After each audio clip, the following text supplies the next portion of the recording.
você gosta de um debate bíblico, se você gosta de assunto polêmico, com certeza você vai gostar deste mandamento. Vamos falar sobre o sábado. É isso mesmo, e vamos falar sobre ele agora.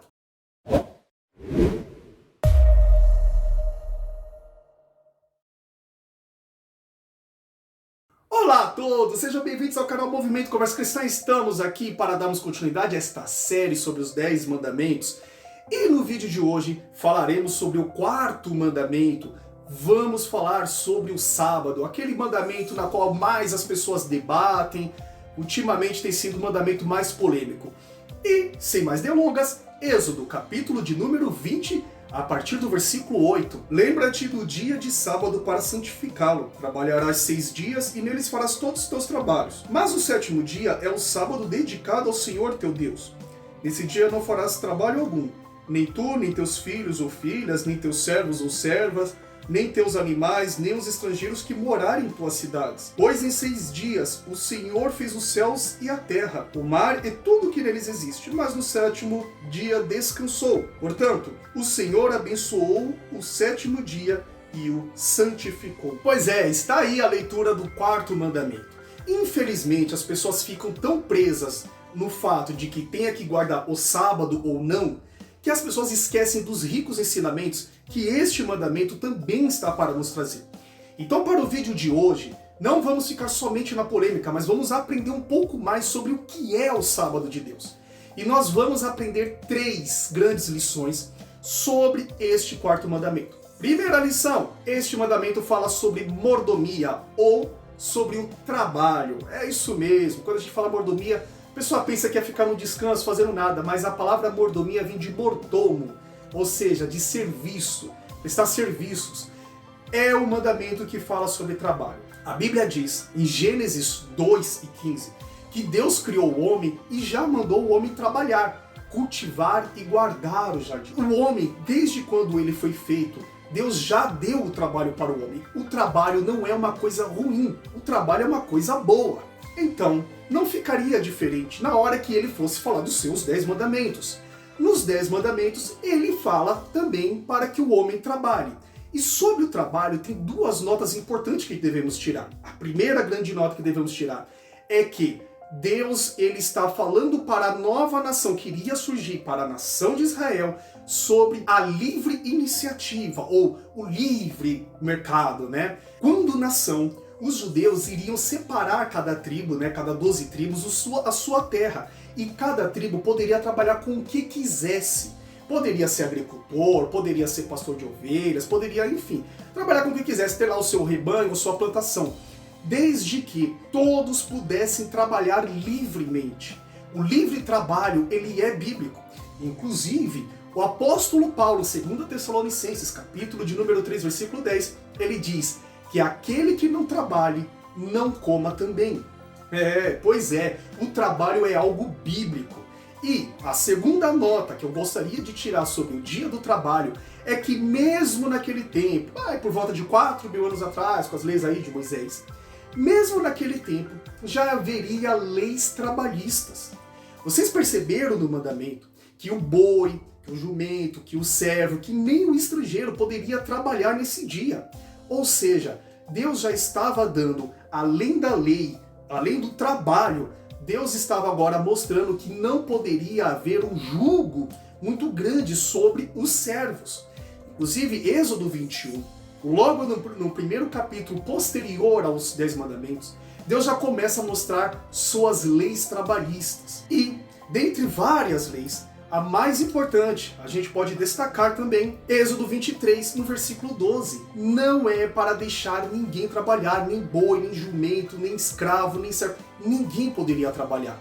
Então vocês vejam que a construção desta lei, ela não fica somente nesse versículo, mas ela vai andar por toda a Bíblia e vai permear toda a nação de Israel. Segunda grande lição que nós aprendemos aqui com este mandamento é o descanso. O motivo do descanso, quando a Bíblia vai apontar para o povo de Israel, é falar sobre o descanso de Deus.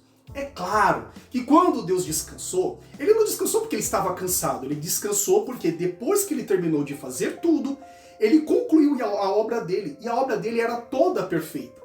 e ele não precisava fazer mais nada e por isso descansou. Agora, para o ser humano, Deus fala que todos deveriam descansar. Todo ser humano merece e precisa de um dia de descanso para recuperar as suas forças, que é o caso exatamente de Êxodo 23:12, que o motivo para nós seres humanos descansarmos é que precisamos recuperar força. E às vezes a gente pensa assim, mas isso é óbvio para nós. No tempo de Moisés, era super comum que todo mundo trabalhasse todos os dias.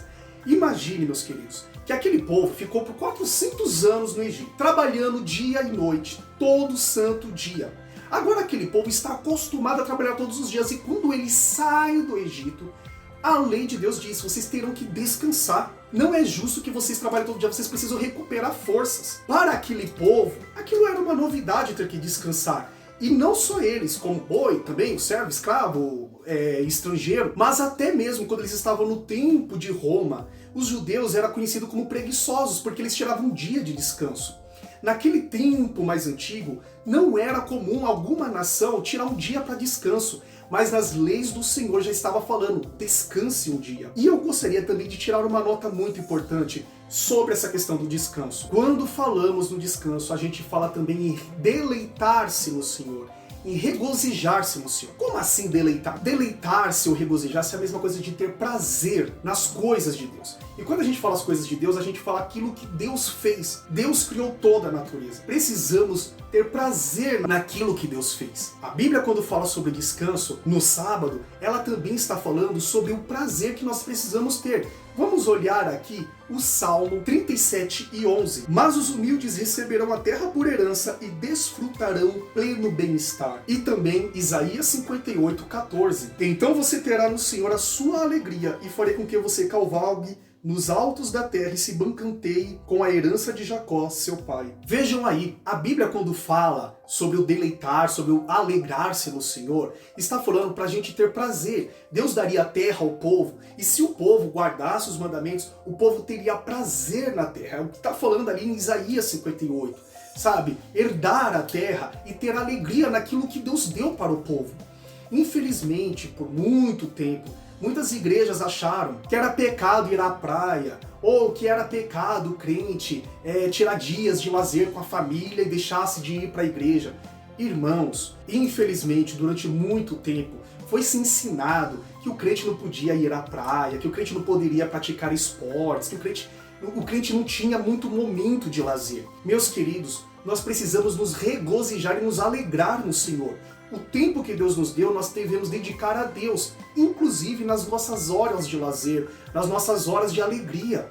O crente vai à praia, glória a Deus, vá para a glória de Deus. Se o crente está passeando, indo para o parque com a família, ele está fazendo isso honrando a sua família, porque é o assunto do próximo mandamento, do 5º.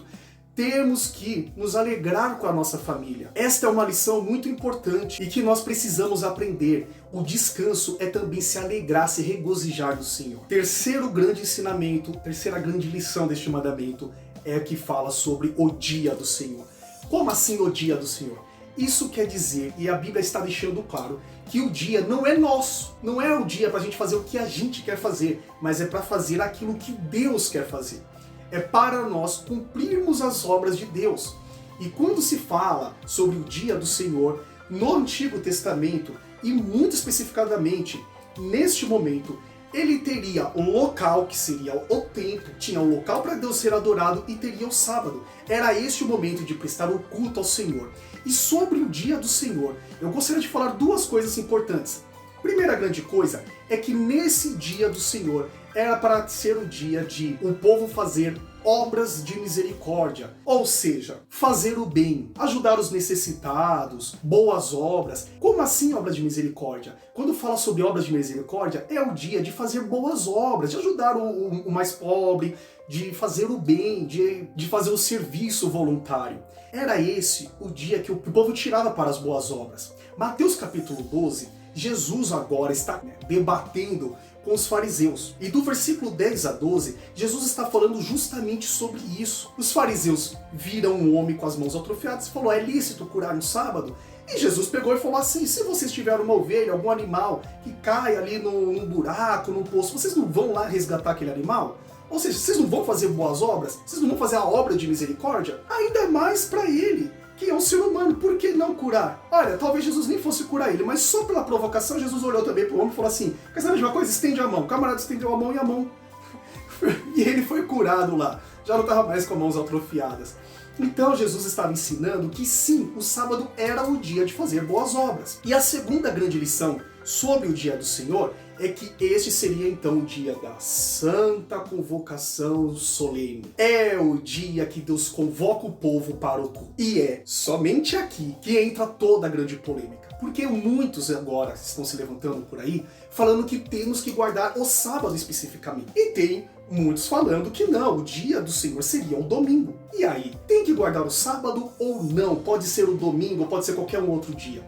Vamos rapidamente, para que o vídeo não fique muito longo, falar sobre isso. Vocês lembram que a Bíblia, quando falava no dia do Senhor, teria que ser no local exato e no dia exato? Pois bem, quando Jesus vem, João, capítulo de número 4, versículos 23 e 24, lá para a mulher samaritana, ele fala que agora é a hora que os verdadeiros adoradores adorariam ao Pai em espírito e em verdade. Como assim adorar em espírito?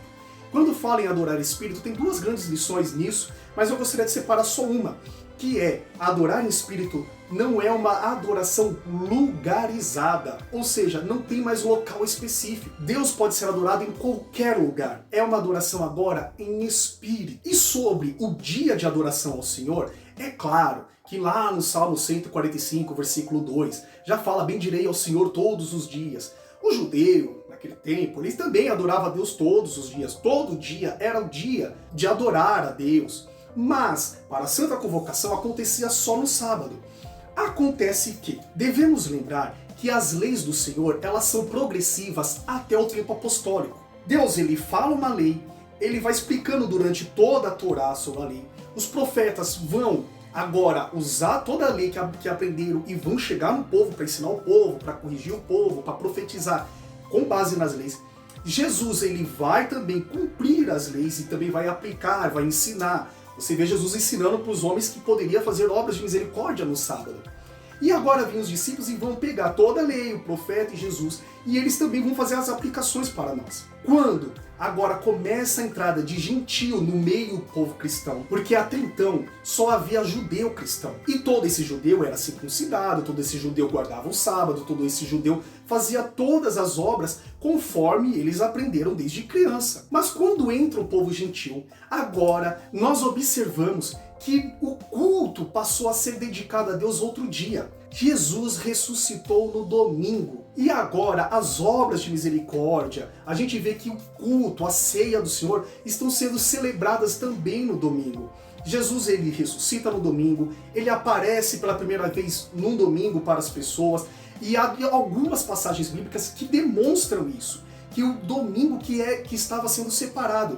Veremos agora 2 versículos para vermos isso. Atos, capítulo 20, versículo 7. No primeiro dia da semana, ou seja, domingo, reunimos-nos para partir o pão, e Paulo falou ao povo. Vocês percebam nesse versículo que era no primeiro dia da semana que Paulo estava ali com o povo, partindo o pão. Vamos ver também agora uma outra referência que fala sobre obras de misericórdia. Em 1 Coríntios capítulo 16, versículos 1 e 2. Quanto à coleta para o povo de Deus, façam como ordenei às igrejas da Galácia. No primeiro dia da semana, ou seja, no domingo, cada um de vocês separe uma quantia de acordo com a sua renda, reservando-a para que não seja preciso fazer coletas quando eu chegar. Aqui Paulo está falando que a obra de misericórdia, o dia da coleta, de ajudar os mais pobres, enfim, deveria ser observado no primeiro dia da semana. Notem que agora, no Novo Testamento, com a igreja cristã, o dia do Senhor está sendo observado no domingo. Fato é que, quando o judeu ele guarda o sábado, ele está olhando para a criação de Deus. E quando o cristão ele guarda o domingo,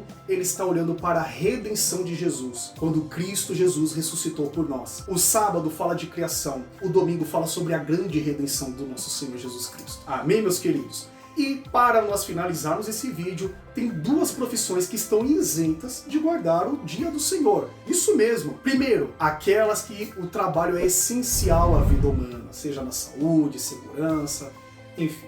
E a segunda profissão, que está liberada para poder trabalhar no domingo é aquele ministro do Senhor, aquele que prega, aquele que vai pastorear a igreja. Este homem está liberado também para trabalhar no domingo.